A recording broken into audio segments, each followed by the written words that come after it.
नमस्कार नांदेडकर. नांदेड अपडेट. गोविंदनगर परिसरातील नागरिक गेल्या काही दिवसांपासून गंभीर पाणी समस्येला सामोरे जात आहेत.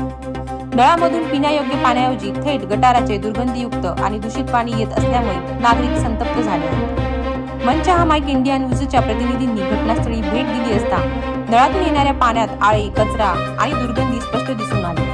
स्थानिक नागरिकांचे म्हणणे आहे की पाणी पुरवठा लाईन आणि सांडपाणी गटार लाईन एकमेकात मिसळल्या असाव्यात. गंभीर परिणाम होत असून त्वचा रोग व पोटाचे आजार वाढण्याची भीती व्यक्त केली जात आहे.